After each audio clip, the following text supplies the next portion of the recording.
Un plugin réseau est une brique cruciale au sein de Kubernetes, car c'est grâce à lui qu'il est possible de créer un réseau au niveau du cluster. Depuis l'arrivée de la Container Network Interface, ou CNI pour faire court, il est très facile de brancher n'importe quel plugin qui réponde à cette interface. Et ces plugins sont légion.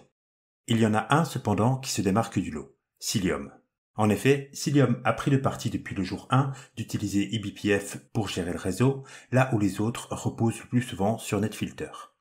Or, si Cilium a su tacler la concurrence en tirant la meilleure partie d'eBPF pour la mise à l'échelle, son voyage au cœur d'eBPF ne s'est pas arrêté là. L'observabilité, les capacités de service mesh et de sécurité sont autant d'aspects d'eBPF qui peuvent être intégrés à un network plugin. Pour nous dévoiler la magie qui se cache derrière eBPF, j'ai le plaisir de recevoir Robin Halling, mon invité de l'épisode 20 sur Hubble, qui est software engineer pour Isovalent, la société derrière Cilium, et Raphaël Pinson, solution architecte également chez Isovalent. Ensemble, nous discutons bien évidemment de Cilium et d'eBPF, mais aussi de toutes les nouveautés qui ont été apportées ces 2 dernières années à Cilium.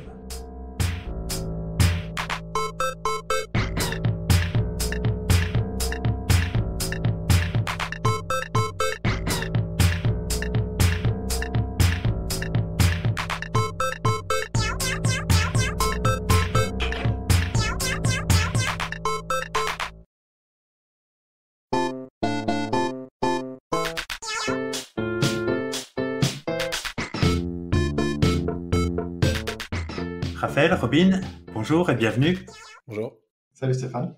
Alors, c'est un épisode un peu spécial pour le podcast, puisqu'il y avait eu une interruption pendant un certain temps, et finalement j'ai 2 anciens invités, on va dire, et anciens collègues à moi qui me rejoignent pour faire tourner le podcast. Donc on sera 3 panélistes dans le futur. Aujourd'hui, il n'y a que moi, mais je serai rejoint bientôt par William Bartlett et Nicolas Muller, donc qui ont été mes invités dans ce podcast et qui seront là pour parler plus de... Nico, je suis sûr que c'est pour Java, et puis William, comme c'est notre matière grise, on verra bien, il sera là sur bien des sujets. Mais aujourd'hui, on est là pour parler de Cilium. Alors, tout d'abord, Cilium, c'est un projet de la CNCF, mais c'est aussi un projet Enterprise de Isovalent. Est-ce que vous pouvez présenter Isovalent rapidement ? Donc, Isovalent, c'est une entreprise qui a 5 ans, qui a été fondée par 2 personnes à la base principalement, donc Thomas Graf, qui est, pardon, qui est un contributeur, qui était un contributeur de DeepEtap dans le noyau, et puis Dan Venland, qui a notamment été chez Nicira, et qui a du coup contribué à Open vSwitch et qui est passé par VMware. Et puis le projet Cilium avait été fondé par Thomas Graf, et Thomas et Dan se sont mis ensemble, entre autres, pour créer une boîte autour de ce projet Cilium et fournir des supports et un produit entreprise autour de Cilium, en fait, donc qui est du coup maintenant Isovalent Cilium Enterprise.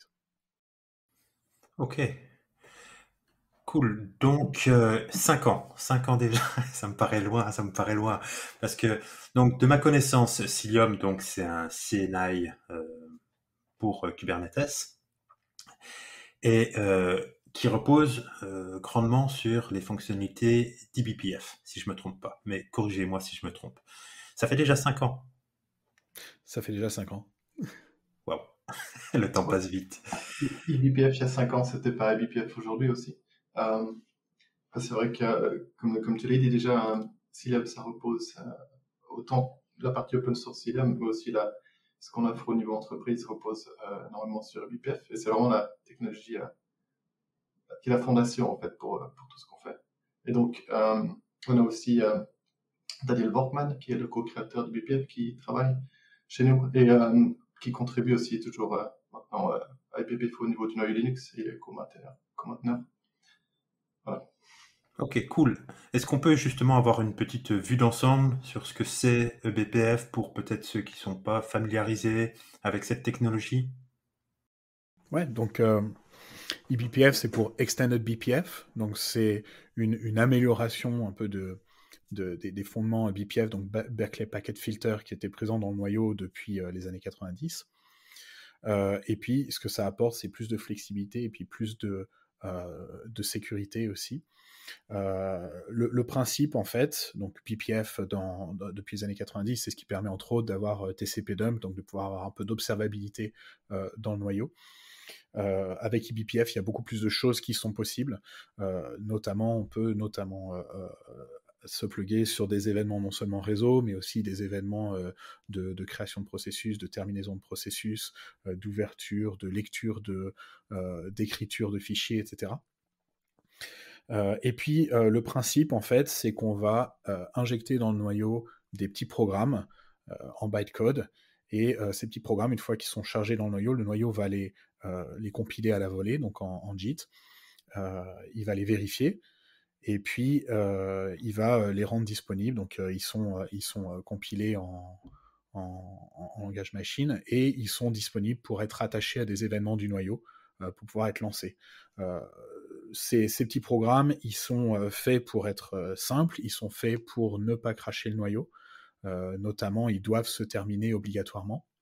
Ils ne peuvent pas partir en boucle infinie. Et du coup, c'est assez limité, mais ça va permettre de s'interfacer soit pour observer tout ce qui se passe dans le noyau, soit même avec eBPF pour modifier un peu le comportement du système, ce qui permet d'éviter d'avoir à faire des nouvelles features dans le noyau qui peuvent prendre des années à être intégrées et d'être beaucoup plus réactif pour s'intégrer bas niveau au niveau de l'OS. D'accord, donc ça permet quoi d'étendre un peu les capacités du noyau. Exactement, ouais. Donc au niveau de l'observabilité, principalement, mais aussi de la sécurité et du réseau, puisque Cilium repose sur ces fonctionnalités, donc c'est pas que de l'observabilité finalement. Donc ouais. Alors dans le cas de Cilium, effectivement, ça va être typiquement bypasser certaines stacks du noyau, donc typiquement IP-table, et donc pouvoir capturer les paquets avec des événements du noyau, et puis utiliser des petits programmes BPF qui vont être attachés aux différentes interfaces pour capturer ces paquets et bypasser les systèmes du noyau. Et dans certains cas, et notamment dans le cas des conteneurs, parce qu'on est sur des processus qui sont sur la même machine, mais qui continuent traditionnellement à utiliser la stack TCP/IP classique, et ben, en bypassant ces process, on peut gagner énormément en performance, notamment dans le cadre de Kubernetes, parce que traditionnellement, Kubernetes va utiliser IPTab pour tout ce qui est routage, et puis IPTab, quand on commence à avoir des centaines ou des milliers de pods ou de services, ça peut devenir extrêmement lent, et donc on peut gagner énormément en performance en remplaçant cette logique d'IPTab par une autre logique, qui du coup va être externalisée, par exemple dans Cilium, et cette externalisation, du coup, elle est connectée aux événements du noyau par le biais d'IBPF.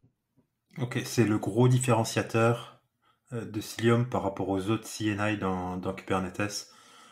Je crois que c'est le seul, à ma connaissance en tout cas, qui utilise eBPF en tout cas pour router les paquets dans le cluster. Alors il y a de plus en plus d'autres projets qui s'intéressent à eBPF. Je sais que Calico parle d'eBPF, je ne sais pas exactement ce qu'ils en font. Je ne sais pas si Robin, tu as cette information. Je crois que Calico, alors encore c'est pas, je suis comme toi, je sais pas tous les détails, mais ils ont plusieurs data planes et dont un utilise eBPF et donc ça inclut le routage. Ok, mais Cilium du coup a 5 ans d'avance sur cette technologie. Alors effectivement, d'un point de vue entreprise, c'est un peu le pari, c'est d'embarquer les gens qui ont le plus d'avance possible et qui sont le plus impliqués dans la technologie pour garder cette avance sur cette approche eBPF. Disons aussi, Cilium n'existerait pas sans eBPF, alors que d'autres programmes, projets comme par exemple Calico existaient déjà avant et l'adoptent en cours de route. C'est un peu aussi une différence, c'est que c'était vraiment la fondation de Cilium.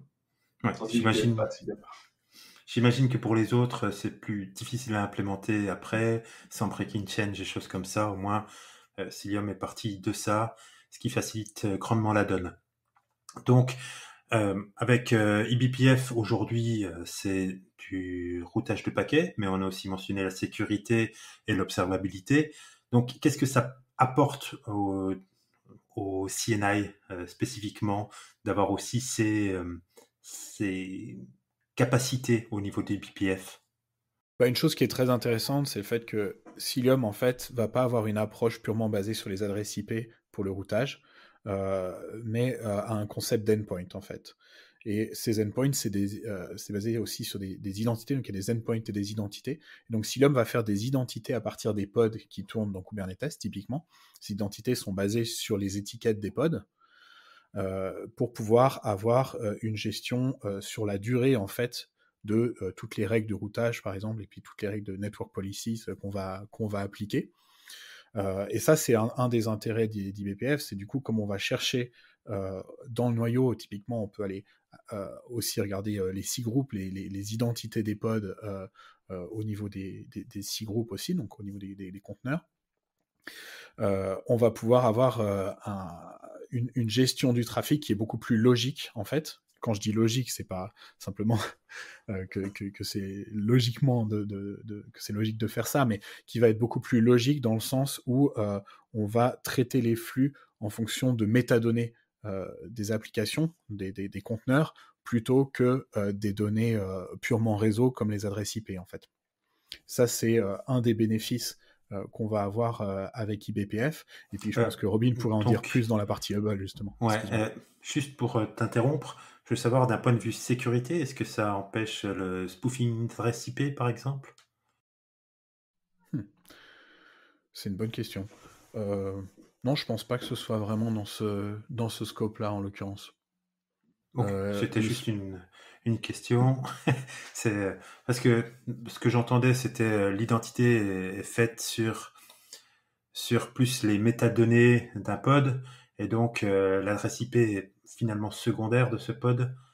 Donc, si tu veux, c'est un peu l'extension de... Enfin, dans Kubernetes, tu as déjà une logique justement de label qui fait que quand tu déploies une application, quand tu fais un rollout d'une nouvelle version de l'application, tu t'intéresses beaucoup plus au label que à l'identité des pods. Finalement, les noms des pods, les noms des conteneurs, etc., ça a relativement peu d'importance dans Kubernetes. Ce qui fait que tu suis sur la durée, c'est les étiquettes. Cette logique, on la retrouve après dans le monitoring. C'est ce qui fait que Prometheus a pris énormément d'importance dans le monde Kubernetes. C'est que justement, on peut faire du monitoring basé sur des étiquettes, basé sur les métadonnées des applications plutôt que sur les noms des applications elles-mêmes, comme on faisait traditionnellement, où on se basait sur des IP, sur du DNS, etc. Et qu'on va pouvoir suivre du coup les métriques d'une application en fonction des étiquettes des métriques, plutôt que en fonction de critères statiques. Et de la même manière, cette approche logique, cette approche basée sur des métadonnées au niveau du routage et de l'application des règles de sécurité, ça fait aussi qu'on ne va pas avoir besoin de réécrire à chaque fois qu'on a des nouveaux pods ou à chaque fois qu'on a des nouveaux des nouveaux nœuds, par exemple. Dans Cilium, en fait, les règles et le routage vont être associés aux identités. Ce qui fait que quand on scale et qu'on a des nouveaux pods, on va pas avoir à réécrire les règles comme on aurait avec IPTab, par exemple, où il faudrait réécrire toutes les règles IPTab sur tous les nœuds à chaque fois qu'on rajoute un pod. Là, on va simplement rajouter un pod dans l'identité, et l'identité reste la même. Ok, je comprends. Donc, c'est vraiment at scale un gain énorme en performance. C'est une déduplication, en fait. C'est une forme de déduplication qui est assez logique dans la logique Kubernetes. Ok, parfait. Je comprends. Et donc, on parle aussi un peu d'observabilité. C'est une fonctionnalité, il me semble, qui est aussi assez unique d'un point de vue d'un CNI. C'est qu'aujourd'hui, je sais qu'un des gros problèmes dans Kubernetes, c'était un peu avoir une vue sur ces flux réseau. Donc, ça fait peut-être 2 ans maintenant que Cilium a annoncé Hubble. Donc, un petit statut justement sur l'avancée de ce projet, où ça en est aujourd'hui. Alors ça a beaucoup avancé. Si je me rappelle bien, la dernière fois qu'on a parlé ensemble à ce podcast, Hubble, comme tu dis, venait d'être annoncé, puis c'était encore un daemon set séparé de Cilium. Et puis donc on avait un peu un overhead lié à ça, parce que Cilium devait communiquer avec Hubble pour transmettre les informations sur les flows réseau. Et puis on avait aussi des problèmes de synchronisation, notamment du cache, pour que Hubble puisse ajouter les informations qui manquent dans ces flows. Tout ça a été depuis 2020. On a intégré Cilium Hubble directement dans Cilium. Et on a gagné en fait pas mal de choses, notamment on n'a plus ces problèmes de synchronisation, et puis on a aussi gagné aussi en en performance, et on évite aussi d'avoir un autre daemon set dans le cluster. Donc il y avait déjà cet aspect-là, et depuis on a aussi eu, je crois qu'à l'époque c'était en bêta, maintenant c'est depuis qu'on a utilisé cette fonctionnalité qu'on appelle Hubble Relay, qui permet en fait d'avoir, peut-être je devrais revenir un petit peu en arrière, mais avec Hubble on a un aspect qu'on peut faire des queries au niveau d'une CLI, un peu comme on peut penser à TCP dump, mais avec TCP dump, typiquement on va passer des adresses IP, on se rend pas forcément compte de quel service part avec lequel sans trouver une autre référence pour savoir à quoi correspondent ces adresses IP. Tandis qu'avec Hubble, on peut directement filtrer au niveau de la CLI ou même de la UI pour avoir les flows réseau, par exemple entre différents services ou un pod spécifique, ou alors on veut savoir quels paquets sont droppés par la stack et pour quelles raisons, par exemple une network policy. Et donc on a cet aspect où on peut le faire par nœud, mais avec Hubble Relay, on peut aussi voir au niveau de l'ensemble du cluster tout ce qui se passe. Et je dirais même aussi dans le cas c'est aussi une fonctionnalité de Scilab, on a cette fonctionnalité qui s'appelle Cluster Mesh, où on peut mesh plusieurs clusters ensemble. Et dans un cas comme ça, Hubble Relay permet même de voir au niveau de plusieurs clusters tout ce qui se passe, au niveau des flows réseau. Ok. Alors, un petit point que j'aimerais mieux comprendre. Donc, Hubble vient donc pour, on va dire, sortir des métriques out of the box, si je comprends bien, sur les flux réseau. C'est une fonctionnalité donc qui permet peut-être d'exporter ces métriques. Est-ce que directement vous avez un back-end dans lequel ces métriques sont collectées, ou alors est-ce qu'on peut y brancher un outil de monitoring dessus pour capturer toutes ces métriques et les avoir ailleurs? Ça, c'est ma première question. Et deuxièmement, tu parles aussi d'un query language sur Hubble directement. Donc, si tu peux aussi m'en dire plus, si c'est un langage spécifique pour faire ces queries, ou alors est-ce que ça se rapproche du SQL? Je sais pas comment ça marche. Tout à fait. Tu fais très bien de le mentionner parce que justement, il y a deux aspects. D'une part, Hubble expose, donc pour chaque nœud du réseau, où on a donc un agent Cilium, Hubble expose des métriques qui peuvent être collectées par typiquement Prometheus. On a des dashboards prévus aussi avec Grafana. Donc ça, c'est un aspect. Et l'autre aspect, c'est l'aspect qu'on peut, justement, ce langage dont tu parles. En fait, c'est simplement, on a un endpoint gRPC qui est exposé, donc un service. On en a un service exposé via Hubble Relay que l'on peut query via une CLI ou via Hubble UI. Et ça permet de faire plusieurs choses. Par exemple, au niveau de Hubble UI, on a la possibilité de construire une map des services du cluster et de voir dans chaque namespace quel service on a, quel service parle à quel service, etc. Ok, et donc, corrige-moi si je me trompe, mais si c'est un endpoint gRPC, ça veut dire que en fait, on peut l'étendre pour ses besoins spécifiques et aller attaquer directement, construire peut-être son propre client ou son propre agent pour aller chercher ses métriques. Tout à fait. Alors, au niveau d'une point gRPC, on n'expose pas des métriques, on expose directement des flows. Peut-être je devrais préciser un peu ce qu'on entend par flow Hubble, parce que, disons, au niveau tout en bas, on aurait, disons, chaque paquet TCP qui passe. Mais un flow Hubble, c'est un peu plus que ça, dans le sens que on a aussi dans un flow Hubble les labels, par exemple, ou les destinations d'un service, ou toutes ces métadonnées qui sont enrichies par Cilium par rapport à simplement du trafic réseau non enrichi. Et aussi, on fait de l'agrégation, parce que bien sûr, c'est quelque chose qui compte surtout dans les clusters avec beaucoup de trafic. Si on voulait donc exposer tous les paquets qui passent au niveau du cluster, ça ferait énormément de données. Donc, on a une configuration au niveau de Cilium qui agrège plusieurs paquets ensemble pour limiter, disons que pour garder l'information, mais limiter le nombre de données qui sont transmises. Ok. Alors, comme c'est une fonctionnalité un peu unique pour un CNI, est-ce que tu peux m'en dire plus un peu sur les use cases et pourquoi finalement Hubble? Alors, il y a tout un tas de use cases, mais typiquement, on a les use cases le plus évident, c'est du troubleshooting. On veut comprendre pourquoi ce service n'arrive pas à parler à ce service. Donc, typiquement, on peut, pour utiliser la CLI et faire des queries pour un service, et c'est de regarder les paquets qui sont drop. Donc, on mettra un filtre sur tous les paquets qui sont droppés par Cilium. Le but, c'est de comprendre, est-ce que, par exemple, j'ai mis en place une nouvelle network policy qui bloquerait mes paquets ou quelque chose comme ça. Ça, c'est un cas vraiment qui est, disons, classique. Hubble est particulièrement utile lors de la mise en place de nouvelles policies réseau. Ce qu'on peut spécifier, c'est que dans l'UI d'Hubble, on va avoir la possibilité de voir les détails des flows, justement, et puis de pouvoir voir éventuellement les network policies qui s'appliquent et d'aller les voir directement. Il y a, dans la version Enterprise, on a un visualisateur des network policies qui est intégré dans cette interface web.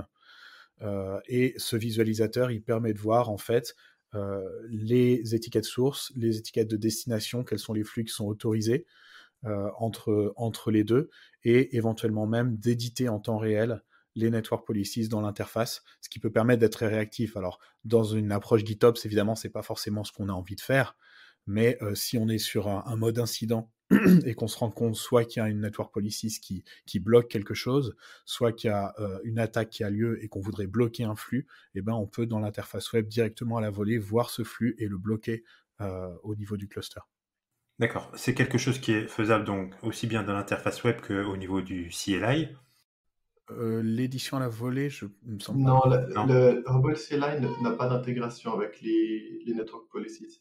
C'est vraiment quelque chose qui est spécifique à la version UI. D'accord. Et donc, juste pour que je comprenne au niveau du déploiement, quand je déploie le CNI directement dans Kubernetes, est-ce que Hubble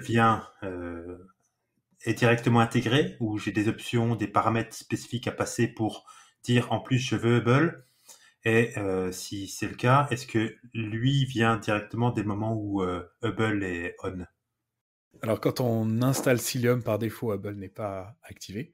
Donc, soit on peut lui demander avec la CLI. Donc, l'installation, il y a plusieurs manières d'installer Cilium. Hein. L'installation recommandée aujourd'hui, c'est d'utiliser la CLI Cilium.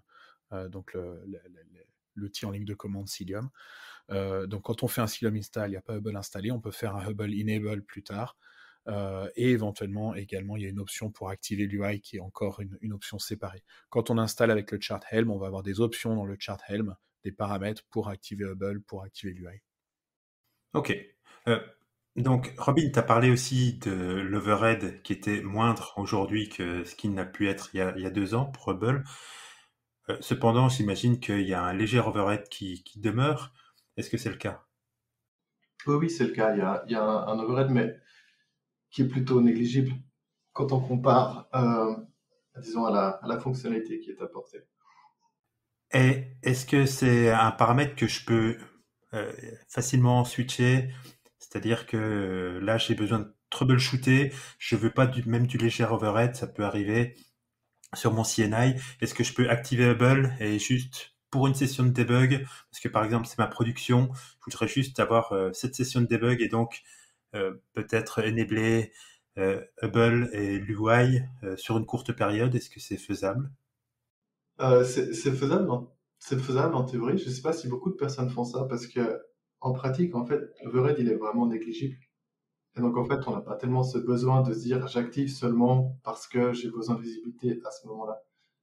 Après, ce que je peux dire aussi, c'est qu'il y a différents paramètres qu'on peut régler. Par exemple, Hubble utilise une structure comment est-ce qu'on dit, un ring buffer. Je trouve pas le mot en français. Où disons qu'il stocke un certain nombre de flows qui sont passés. Par défaut, c'est 4095. Et donc ça, c'est quelque chose qu'on peut gérer. Par exemple, si on a je trouve pas le mot en français non plus, mais on s'inquiète de la consommation mémoire de notre agent Cilium, par exemple, on peut régler ces paramètres et dire non, je veux garder que 100 flots. Ou au contraire, on dit je suis large, j'en veux 65 000. Et ça permet d'avoir un petit peu plus d'historique que par défaut. Et puis, comme je mentionnais aussi tout à l'heure, on a ce paramètre d'agrégation. Quelqu'un qui voudrait avoir extrêmement beaucoup de visibilité peut jouer un peu sur la configuration de l'agrégation qui est faite pour avoir carrément tous les paquets ou alors seulement les paquets sortants ou alors agréger les flows de manière plus agressive, on a, je crois, un défaut de 5 secondes de période d'agrégation. Donc, un flow a été mis pour une connexion au moins toutes les 5 secondes. Mais on peut aussi jouer avec ça et puis dire, je veux qu'un flow soit mis au plus toutes les 30 secondes pour limiter, disons, le nombre de flows qui sont générés et donc que Hubble a processé. Ok. Donc, dans tous les cas, j'imagine que les gens qui activent Hubble, c'est premier use case pour du monitoring, de l'observabilité. Et en fait, le troubleshooting vient dans un second temps. C'est une fonctionnalité en plus qui leur est permise. Et donc, bon, j'imagine que la plupart du temps, les gens veulent l'observabilité dans leur cluster. Et donc, vont pas juste mettre en place Hubble pour la partie troubleshooting. C'est vrai qu'on a beaucoup parlé de troubleshooting, mais un aspect que j'ai aussi un peu oublié de mentionner, très souvent, quand on discute avec les entreprises, elles sont intéressées par Hubble pour le côté sécurité. Donc, typiquement, les équipes de sécurité sont intéressées à avoir une vue sur ce qui se passe dans le cluster pour des raisons de sécurité, d'audit, etc. Tout à fait. C'est vrai que eBPF est bien connu aussi d'un point de vue sécurité, mais j'aimerais bien qu'on vienne un instant, parce que là, on est en train de parler beaucoup de Cilium Enterprise. Est-ce que vous pouvez expliquer les principales différences qu'il y a entre l'édition communautaire de Cilium et la version plus Enterprise? Alors, déjà au niveau de l'interface web, hein, il y a des features supplémentaires dont on a déjà parlé. Donc, typiquement, on va avoir donc, l'interface qui permet de visualiser les network policies et éventuellement de les éditer. Pardon. On a également une interface qui est basée sur un système qu'on appelle FGS, qui permet de visualiser les process. Donc ça, c'est un peu, on va dire, orthogonal au fonctionnement de Cilium. Hein.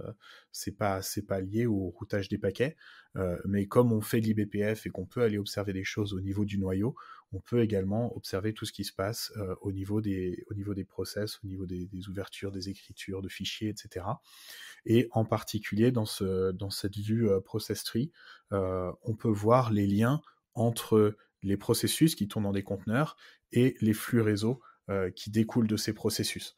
C'est-à-dire qu'on va pouvoir voir quel process dans quel conteneur, donc on va avoir un arbre des processus comme on aurait avec un PS-F, hein, en gros, où on va voir tel process qui est l'enfant de tel autre process, qui est démarré dans tel conteneur, qui est démarré sur tel container D, sur tel nœud, etc. Ce process-là, à tel moment, a fait une requête sur le port 443 de google.com. Donc ça va permettre d'identifier vraiment précisément d'où viennent les flux réseau, et éventuellement, en voyant les process également, de voir s'il peut s'agir éventuellement d'une activité malicieuse.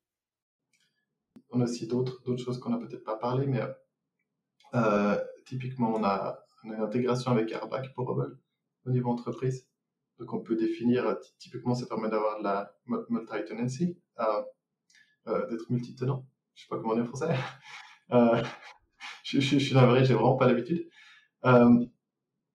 Et puis, on a aussi plusieurs composants qui sont en mode high availability. Par exemple, on sait qu'avec Cilium, on peut écrire des policies qui se font au niveau DNS. Donc, on a aussi disons, l'équivalent, mais qui est aussi en mode high availability. Ce genre de choses. Pareil pour la partie Egress Gateway dont on n'a pas parlé, qui est en mode high availability aussi dans Enterprise. Et puis, on peut parler de Timescape aussi. On n'a pas parlé de Timescape. Je sais pas si tu veux en parler un peu, Robin. C'est vrai. Timescape, c'est une plateforme analytics qui se base en fait, qui collecte tous les flows qui sont émis par FGS dont a parlé Raphaël et Cilium. Donc, on a les flows réseau, mais aussi tous les événements au niveau des process, et qui permet de voir aussi avec une vue historique et de faire de l'analyse sur ces données. Alors, juste, tu mentionnes que c'est de l'analytique, donc j'imagine que c'est plus un produit SaaS? Non, c'est pas SaaS. Non? Parce que, bon, pour avoir de l'analytique, il faut avoir de la data. Cette data, il faut bien qu'elle soit stockée quelque part. Est-ce que tu peux m'en dire plus?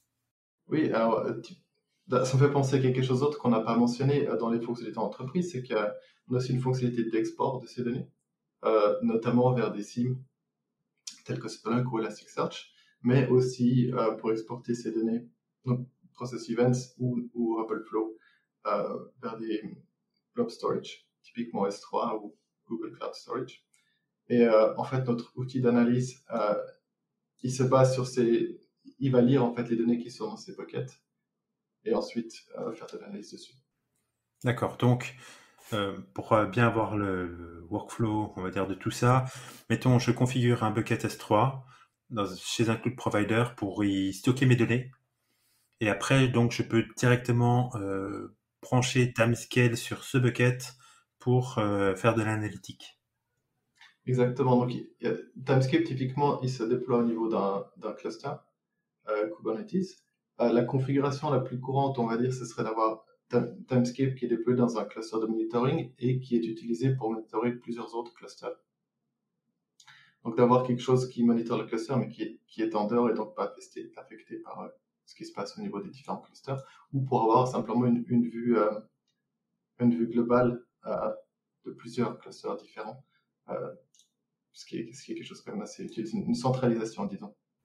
D'accord, donc Timescale, ça va tourner donc dans mon cluster, mais quels sont les outputs que je peux espérer avoir de Timescale? Donc, c'est quoi? C'est une interface graphique qui va me dire, qui va détecter certains patterns qui seraient peut-être pas logiques ou quoi d'autre? Alors, il y a plusieurs aspects. Il y a déjà un aspect complètement historique, parce que par exemple, une des limitations dont on parlait tout à l'heure de Hubble Relay, c'est qu'on a une vue, disons, limitée au niveau du temps dans un cluster. Donc, si on veut faire du troubleshooting, ça se passe en direct. Mais si on veut savoir ce qui s'est passé il y a 2 heures en arrière, la plupart du temps, les flows qui étaient dans le ring buffer ont été réécrits par des plus récents. Et donc, ils sont perdus. Donc, en fait, une des choses qui est implémentée, c'est que la même API qui est offerte au niveau de Hubble Relay dans le cluster, elle est aussi offerte par Timescape. Donc, la version Hubble CLI, elle marche de la même manière, mais on a tout un historique qu'on peut query à la place de quelques secondes ou minutes de données. Et c'est la même histoire pour la version Hubble UI. Il peut aussi donc nous construire des graphiques de qu'est-ce qui s'est passé au niveau du temps. On peut voir l'évolution du nombre de flows, par exemple. On peut faire des queries au niveau des flows qui sont drop et voir l'évolution. Et en plus de ça, on a aussi une interface pour faire de l'analytics un peu plus avancée qu'on peut pas faire quand on n'a pas des données stockées de manière, disons comme c'est fait seulement en mémoire dans le cas d'un cluster en live. Comme quoi, par exemple? Qu'est-ce que je peux donner comme bon exemple? Disons, on a beaucoup de choses qu'on peut faire, par exemple de la corrélation entre des process et des flows. C'est-à-dire, par exemple, j'ai ce flow-là et j'ai envie de savoir quel process a émis ce flow. Et puis, en fait, on a une option un peu d'explorer en fait vraiment les données puis de comprendre à un niveau très détaillé ce qui se passe dans le cluster. Ok, alors, donc, juste pour synthétiser ça, dans Hubble, je suis en mesure donc de faire du troubleshooting live et donc Timescape me permet d'aller plus loin et d'avoir aussi des données historiques. Est-ce que donc les deux sont intégrés l'un à l'autre? Est-ce que quand j'ai Timescape qui est activé dans Cilium, est-ce qu'avec Hubble, je suis en mesure d'avoir également ces données historiques ou est-ce que je dois aller dans une autre interface et en fait avoir le live découplé un peu de la vue historique? Alors, typiquement, dans la façon dont... Donc, il y a deux choses. Ça dépend de comment on déploie Timescape. De la manière typique où on a un cluster de monitoring, comme je disais tout à l'heure, par défaut, Timescape n'accède pas aux données en live des différents clusters, mais c'est quelque chose qui pourrait être implémenté par le futur. Dans le cas où on déploierait Timescape dans le cluster qu'on tourne, on a une possibilité en fait de switcher de la vue directe, donc qui utilise Hubble Relay, ou de la vue historique qui utilise Timescape. Ok. Alors, j'ai entendu aussi parler de Degress Gateway. Est-ce que vous pouvez m'en dire plus sur Degress Gateway? Ouais, alors la fonctionnalité d'Egress Gateway, c'est une fonctionnalité qui a été rajoutée dans Cilium Open Source en version 1.10 et puis qui a une version haute dispo disponible également dans ISO Valence Enterprise depuis également la branche indice. Je ne sais plus exactement quelle version de la branche indice, et donc qui sera complètement disponible en 11. Alors l'idée est la suivante, c'est que on a des clusters qui sont relativement flexibles, qui sont dynamiques en règle générale, hein. Les gens rajoutent des nœuds dans leur cluster, et puis en fonction de la manière dont Cilium est configuré, et puis du cloud sur lequel il tourne par exemple, ou de l'environnement dans lequel il tourne, les pods, quand ils font des requêtes à l'extérieur du cluster, ils vont avoir une IP de sortie qui va être soit l'IP du pod, typiquement quand on est dans un environnement où on a du routage un peu à plat, comme par exemple sur EKS, soit l'IP du nœud si on a de l'encapsulation typiquement. Et le problème, c'est qu'en fonction du nœud depuis lequel ça va sortir, ou en fonction de l'IP que le pod a reçu, on peut se retrouver avec un range d'IP relativement large. Quand on veut accéder à un service qui est externe au cluster, on peut vouloir, pour des raisons de sécurité, filtrer quelles sont les IP sortantes et décider qu'il y a uniquement un certain range d'IP, voire une seule IP qui est autorisée à accéder à ce service. Donc pour résoudre ça, en fait, la fonctionnalité d'Egress Gateway, elle va permettre, quand elle est activée, de poser dans le cluster des ressources qu'on appelle des Egress NAT Policy. Et donc ces Egress Gateway NAT Policy, elles permettent de dire, pour un certain pod, enfin pour certains pods qu'on va identifier avec des sélecteurs traditionnellement, hein, éventuellement des namespaces, donc pour certains pods, quand ils veulent accéder à un certain CIDR, un certain range d'IP, qui est externe au cluster, sinon ça n'a pas grand intérêt, on peut utiliser des network policy classiques, soit network policy Kubernetes ou des network policy Cilium. Donc quand ils veulent accéder à un CIDR externe au cluster, ils doivent passer par un ou plusieurs nœuds dans la version Enterprise, un ou plusieurs nœuds d'Egress. Donc ces nœuds, ils doivent avoir Cilium qui est installé, ils doivent faire partie du cluster, et ces nœuds, du coup, on va leur attacher, donc c'est pas Cilium qui le fait, c'est nous, on va leur attacher une adresse IP supplémentaire qui est liée à l'extérieur du cluster. Donc typiquement, si on fait ça sur Amazon, par exemple, on va leur mettre une INI supplémentaire avec des IP supplémentaires dans le VPC, par exemple. Et puis ensuite, dans la policy, donc dans la NAT policy qu'on va mettre dans Kubernetes, on va pouvoir dire je veux que mon trafic sorte soit par une IP spécifique, soit par une interface spécifique du nœud. Donc on va identifier les nœuds avec des node selectors, et l'IP de sortie soit par l'interface, soit par l'IP elle-même. Donc dans la version open source, on va pouvoir dire je veux sortir par telle IP, et on va pouvoir sortir par une seule IP, ce qui est déjà pas mal. Après, nous, on a des clients qui nous ont demandé une version achat parce qu'ils ne veulent pas dépendre d'un SPOF pour l'IP de sortie. Ils ne veulent pas que si le nœud de sortie tombe, ils se retrouvent sans flux de sortie. Donc on a une version achat dans Cilium Enterprise. Ok. Et donc ça vient résoudre le problème de... Mettons que j'ai deux applications qui tournent dans mon cluster. L'application A doit accéder à une DB à l'extérieur du cluster. Et je veux pas évidemment que l'application B puisse accéder à cette même IP, à cette même database. Et même chose pour l'autre set de pod, ils doivent accéder à leur database. Est-ce que ça permet que justement ces pods qui sont tous dans le même cluster puissent avoir des policies d'accès différentes à des ressources externes? Alors oui, c'est une possibilité. Ça va pas gérer les droits en soi. Pas les droits, mais... Ce que ça va gérer, c'est l'IP de sortie. Donc effectivement, si les droits, si le firewalling est géré en dehors du cluster, ça va résoudre ce problème-là. Parce que j'imagine que c'est un problème fréquent. Enfin, quand on définit comme Egress tous les nœuds de sortie, ça veut dire que potentiellement toutes les applications pourraient accéder à la ressource externe. Oui, exactement. Donc là, typiquement, on va pouvoir dire pour certaines applications, on va pouvoir accéder à une ressource externe en passant par une adresse IP et filtrer sur cette adresse IP.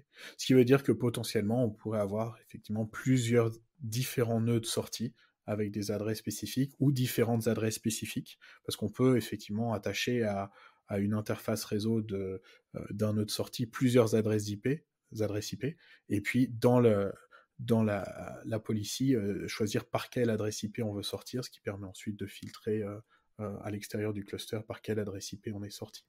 D'accord, donc ce que Cilium apporte, c'est de choisir en fait son IP de sortie pour son egress, et après charge personne qui gère le cluster, les firewalls et tout ça, de mettre en place la policy derrière qui va permettre de filtrer où le trafic est autorisé ou non.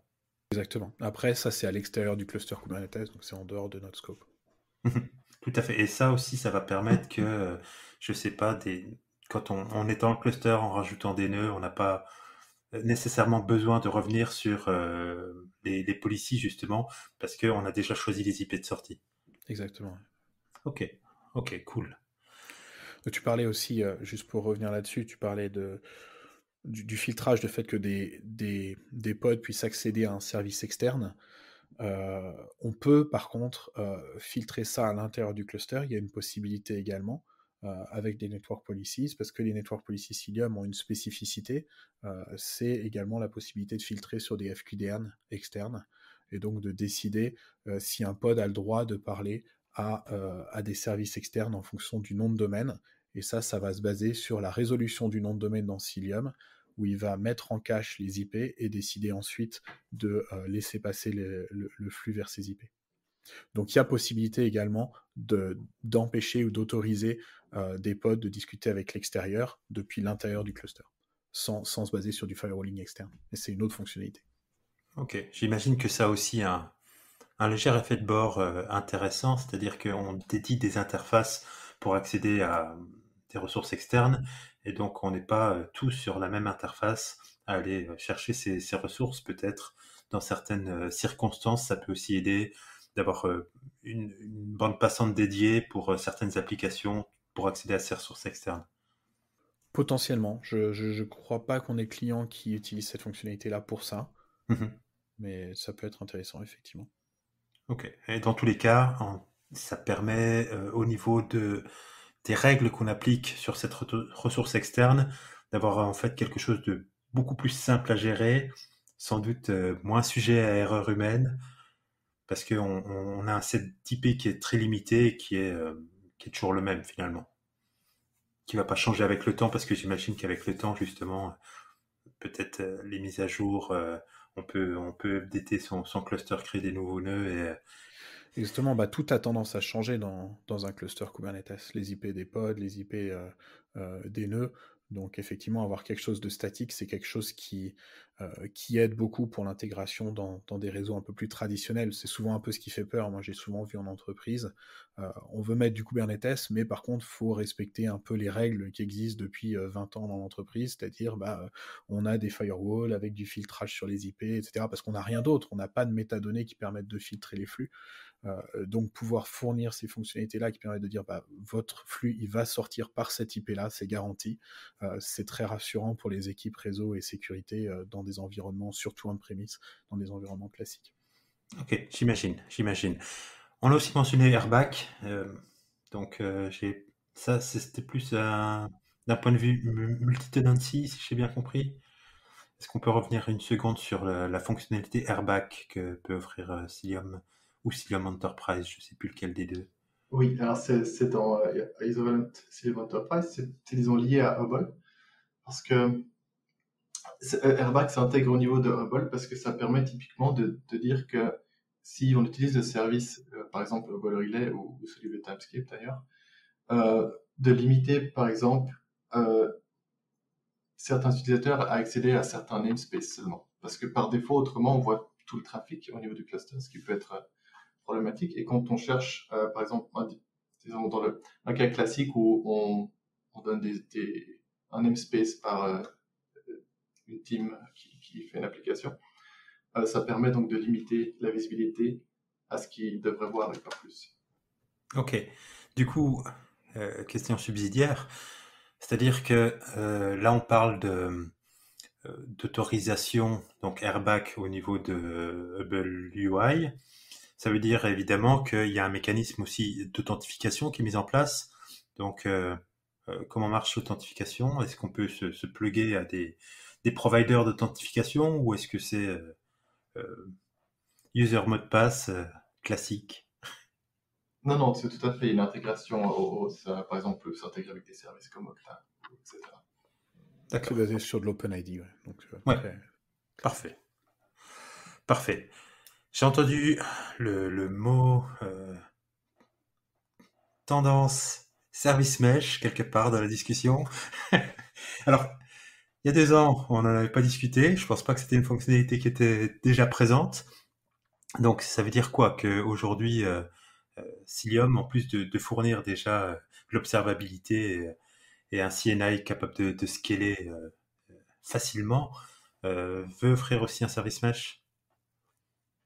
Ça va dans la logique en fait de faire redescendre toute cette stack, de la consolider en fait, hein, on va dire, parce que la logique de Cilium avec IBPS, c'est de consolider toute cette stack réseau dans le noyau avec des programmes IBPF qui sont pilotés par Cilium. La grosse problématique, et je pense pour ceux qui ont utilisé du service mesh comme Istio par exemple, c'est que le service mesh c'est bien, ça apporte beaucoup de fonctionnalités, mais c'est très lourd. Typiquement, l'approche classique du service mesh, c'est d'injecter des conteneurs dans les pods dynamiquement. Donc, pour chaque pod qu'on va vouloir instrumentaliser avec du service mesh, on va injecter un conteneur, un envoy proxy dynamique. Ce qui fait que quand on a des gros clusters, typiquement, on a des milliers de pods, on a des milliers d'envoy proxy qui vont être injectés. Ça, c'est une première problématique. La deuxième problématique, c'est quelque chose qui est qu'on a très à cœur, on va dire, dans le projet Cilium, c'est une problématique d'aller-retour réseau dans la communication entre les pods, évidemment.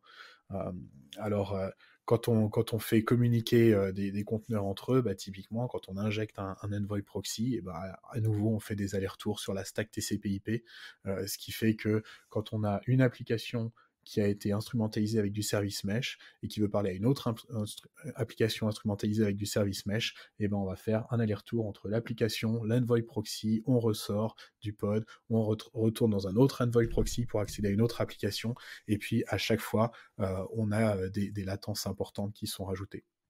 Donc l'idée ici, c'est de dire, bah, avec IBPF, on peut bypasser tout ça, on peut enlever toutes ces latences-là, ou en tout cas une grande partie, en enlevant la stack TCP/IP là où il n'y en a pas besoin, et en faisant communiquer directement l'application avec l'envoy proxy qui va être embarqué, qui va être fourni par Cilium. Et on va également, puisqu'on a ça, on n'a plus besoin d'embarquer un envoy proxy par pod et de l'injecter. On va pouvoir faire communiquer les applications directement avec l'envoy proxy qui est fourni par Cilium, c'est-à-dire qu'on va avoir un envoy proxy par nœud et pas par pod, et on va plus toucher au pod des applications. Donc, ce qui va se passer, c'est qu'on va récupérer les flux qui sortent des pods, les faire passer par l'envoy proxy fourni par Cilium directement avec IBPF en bypassant la stack TCP/IP. Donc, on gagne énormément en performance et en simplicité d'architecture également. Ok. Après, donc, le service mesh, c'est un sujet sur lequel la communauté ne s'entend pas forcément, en tout cas sur les fonctionnalités qui composent un service mesh. Donc, est-ce que tu peux m'en dire un peu plus sur les fonctionnalités proposées par le service mesh de Cilium?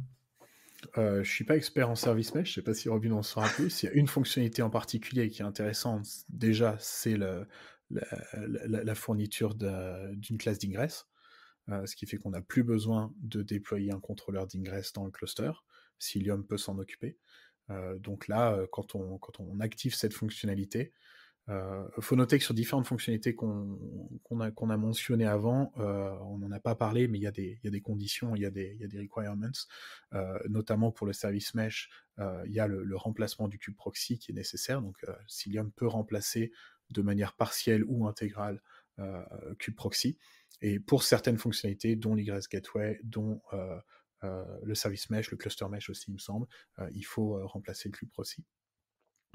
Et donc, quand on active cette fonctionnalité-là, on va avoir possibilité de déployer directement des objets, des ressources ingress dans le cluster, et Cilium va directement créer des services correspondants et gérer les ingress lui-même sans avoir à le rajouter à un Nginx ou un trafic ou un contour, etc.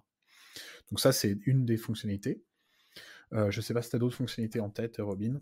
J'ai une certaine liste, moi aussi, parce qu'on Ouais. parle souvent de MTLS, on parle peut-être Oui, alors évidemment. d'autorisation, d'authentification, peut-être de possibilité de faire facilement de l'A/B testing et des choses comme ça. Peut-être que je pense que quelque chose qu'on devrait mentionner, c'est que on a un programme de bêta avec le service mesh où donc en fait on a déjà fait plusieurs questionnaires auprès de la communauté pour savoir disons, quelles fonctionnalités sont, selon elles, les plus importantes. Ce qui nous aide aussi à mettre la priorité et l'accent sur les choses qui sont plus importantes pour les utilisateurs de Cilium. Et donc ça définit un petit peu la roadmap et les fonctionnalités qu'on va implémenter dans quel ordre. Je crois ce qui est au programme, on a la termination TLS, du tracing aussi, avec OpenTelemetry, l'intégration Jaeger. Je crois qu'on a parlé aussi de support Ingress. Qu'est-ce qu'on a encore? Ah oui, aussi du routage qui est comment est-ce qu'on dit, aware de la topologie du réseau entre des clusters ou cloud ou on-premise. Avec des affinités également entre les clusters, oui. C'est-à-dire que des pods vont communiquer plus facilement avec d'autres pods qui sont près d'eux, où il y a moins de latence? Exactement, on peut définir des priorités, que par exemple, si un service est disponible dans plusieurs clusters, le service qui est disponible dans le même cluster a la priorité par rapport à celui qui est disponible dans un autre, qui serait lié à celui-là, ou ce genre de choses. Ok, c'est plus d'un point de vue fédération alors.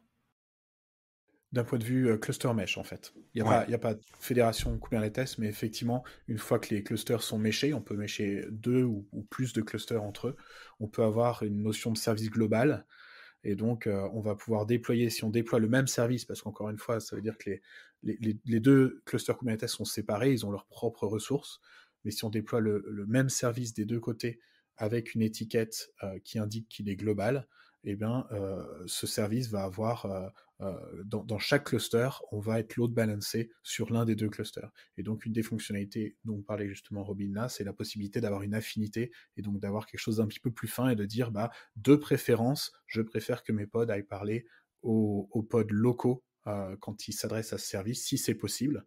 Voire, ça pourrait être l'opposé. Je pourrais préférer parler à des pods distants pour une raison quelconque. Mais si c'est pas possible, il va y avoir un défaut sur le pod distant si les pods locaux sont pas dispo, par exemple. Ok. Donc, c'est une fonctionnalité qui est récente, j'imagine, donc en cours aussi d'amélioration, je veux dire ça comme ça. Tu as mentionné donc que vous prenez les souhaits de la communauté. Est-ce que c'est au niveau de la communauté open source ou est-ce que c'est de la communauté enterprise? Et donc, si c'est la communauté open source aujourd'hui, cette enquête pour savoir les besoins de la communauté, ce serait bien si je pouvais avoir le lien au moins en note pour l'épisode, parce que ça pourrait être vraiment utile, que des utilisateurs en tout cas puissent donner leur avis sur la question. Tout à fait, c'est au niveau de la communauté open source, parce que toute cette fonctionnalité de service mesh est open source. Je passerai le lien pour être sûr qu'on... J'ai mis le lien du post de blog là. Ah oui, mais le formulaire Google, par contre, il est terminé. L'enquête est terminée, mais il y a toujours accès au programme bêta, par contre.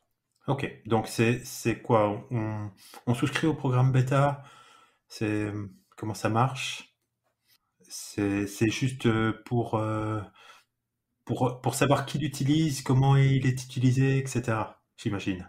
Et peut-être, dans certains cas, pouvoir évaluer les besoins spécifiques. Alors, il y avait aussi une des raisons du fait que c'est bêta, c'est beaucoup de changements qui sont assez importants. Et donc, au lieu d'intégrer directement tout ça à Cilium, on avait un peu une branche de développement séparée dans laquelle on intègre toutes ces fonctionnalités. Et donc, on crée des builds spécifiques Service Mesh. Et donc, avec ce programme bêta, on propose aux utilisateurs de tester ces builds spécifiques de Cilium qui incluent les fonctionnalités de Service Mesh. Et puis, bien évidemment, on encourage les utilisateurs à nous donner un feedback sur les fonctionnalités et à quel point ça marche pour eux ou pas, etc. Histoire qu'on puisse prioriser le travail. Ok. Maintenant, la bonne nouvelle, c'est que ces features, elles ont été mergées. On les retrouve dans le build de la 1.12. Donc, dans les versions 1.12 RC, on va avoir ces fonctionnalités en standard. Il n'y a plus besoin d'images séparées. Cool. Alors, le service mesh, si je ne me trompe pas, généralement, on a un control plane et un data plane. Où se trouve le control plane dans ce cas-là? Comment on pilote en fait le service mesh? Par exemple, on veut la terminaison TLS sur certains pods, peut-être pas d'autres, pour une quelconque raison. Est-ce qu'on peut piloter ça depuis un control plane? Je sais pas répondre, Robin, tu vois. J'avoue que j'ai pas moi-même beaucoup contribué, enfin même pas du tout au côté service mesh, donc je sais pas encore les détails. Ok. Pas de souci. En tout cas, quelque chose à suivre définitivement. L'occasion peut-être d'avoir une troisième interview de l'équipe d'Isovalent sur ce sujet-là très spécifique. D'autres fonctionnalités que vous souhaiteriez peut-être mettre en avant et dont on n'a peut-être pas encore parlé, ou alors si on a été peut-être un peu trop rapide sur une fonctionnalité, revenir sur celle-là. Je pense qu'on a fait le tour de pas mal de choses déjà. Mm-hmm. Il y a toujours beaucoup de choses. Par exemple, on a aussi le Host Firewall qui est récemment sorti de bêta.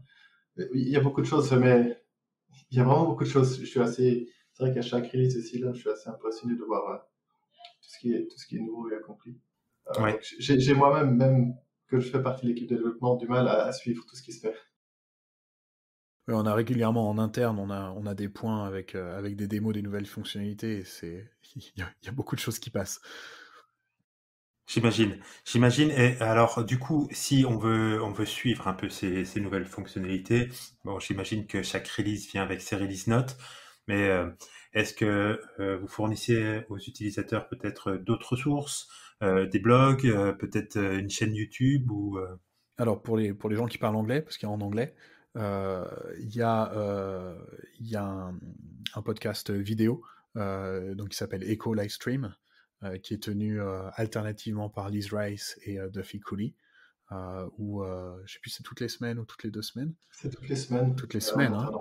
alternance. Toutes les semaines en alternance avec les deux, où ils présentent des nouvelles fonctionnalités. Mais alors là, c'est IBPF, c'est pas uniquement Cilium, donc ils vont toucher à d'autres outils et puis regarder un petit peu ce qui se passe dans la communauté IBPF. Mais il y a aussi régulièrement des choses sur Cilium. Après, ça arrive qu'on ait des choses. Hier, on avait un webinar par exemple sur trois fonctionnalités.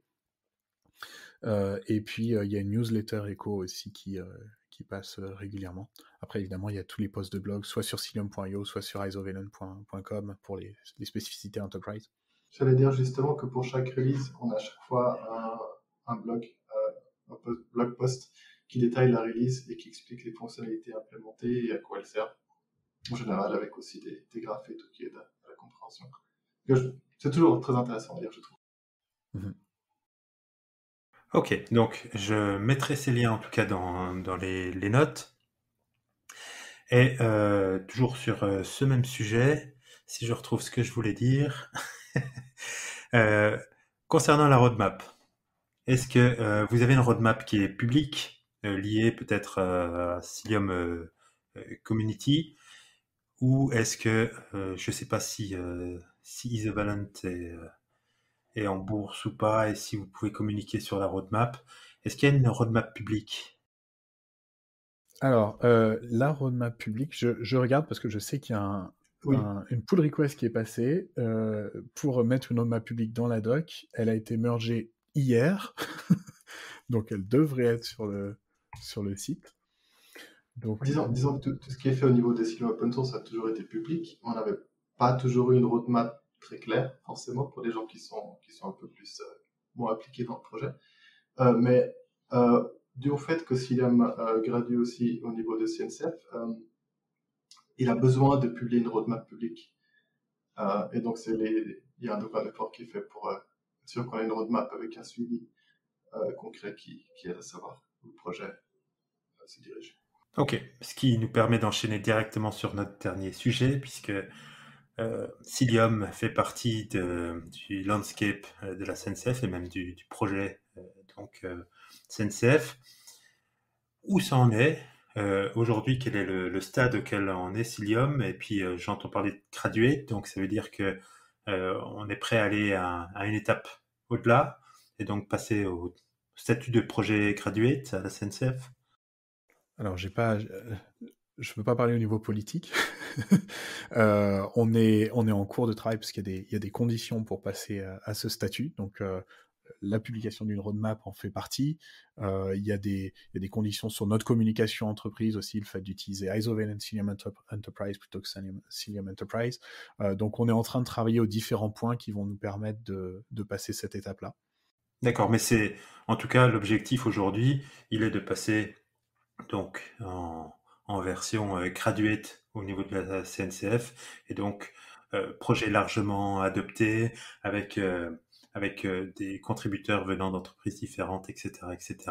Donc de ce point de vue-là, aujourd'hui, Cilium a atteint ce stade de maturité qui peut permettre au niveau de la CNCF de prétendre à être graduate.